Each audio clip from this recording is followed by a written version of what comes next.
and welcome to Law and Society.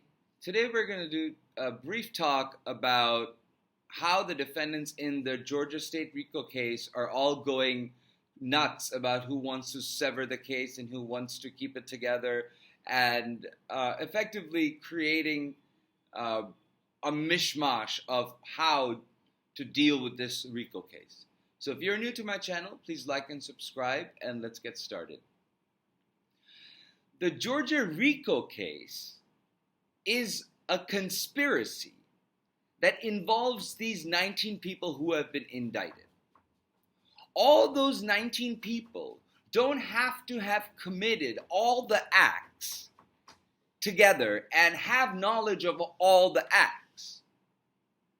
The chief defendant in this case, Donald Trump, and some of his other top co-conspirators had knowledge of the other incidences, but certain lower level conspirators didn't have that knowledge of what was happening.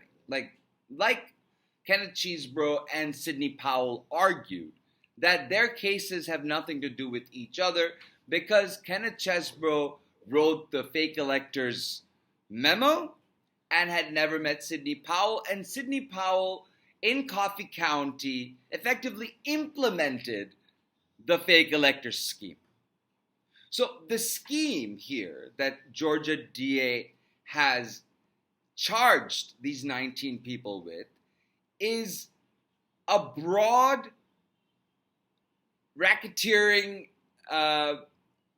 intimidation and corrupt organization charge that builds every fact on top of each other to show how the fake elector scheme got from Kenneth Chesebro to Coffee County. So the whole intimidation process, the whole coercion process has to be recited at every trial were this case severed into separate trials, and witnesses like Ruby Freeman and Shay Moss would have to take the stand over and over and over again and re-traumatize themselves to what they experienced, which was traumatic to begin with. And that's one reason why the court, Judge McAfee, should keep as many of these co-defendants together as possible. Now, there's definitely two groups here, one that wants speedy trial and one that doesn't want speedy trial. So I wouldn't be surprised if Judge McAfee rules that there would be two trials, one with speedy trial, the other ones who don't want speedy trial. And I would hope that the judge would take into consideration the fact of judicial economy, of prosecutorial economy, and of hammering and badgering the witnesses by going over evidentiary hearings over and over again about the same recurrent trauma that they experienced to begin with. All of these taken together makes me believe that Judge McAfee at the most would split the trial into two sections, one that wants speedy trial, one that doesn't, and throw out all other considerations that the defense has brought up.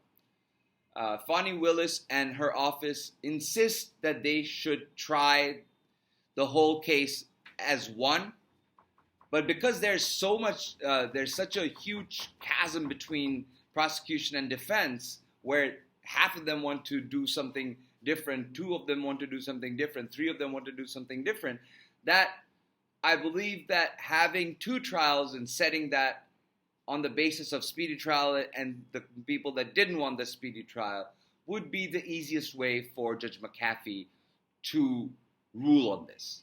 So we're going to wait and see in a couple of weeks. Mind you, Mark Meadows' appeal on the removal from Georgia of his case, he lost it. He lost this the motion he made to stay proceedings while this was being appealed, and now the 11th Circuit will hear.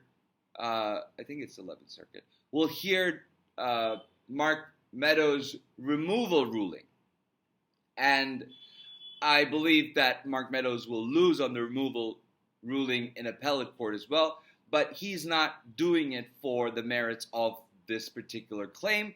He's doing it to delay. He's doing it to build a contingency that the state court has to pay attention to while its proceedings are ongoing. Because should the federal court system say, no, we will take this case, it wastes all that time and effort that the Georgia state and the state apparatus and that court spends in adjudicating, litigating this case. So let's see what happens, and I hope we will know what will happen the next 2 weeks or so. So keep an eye out, and I'll talk to you soon.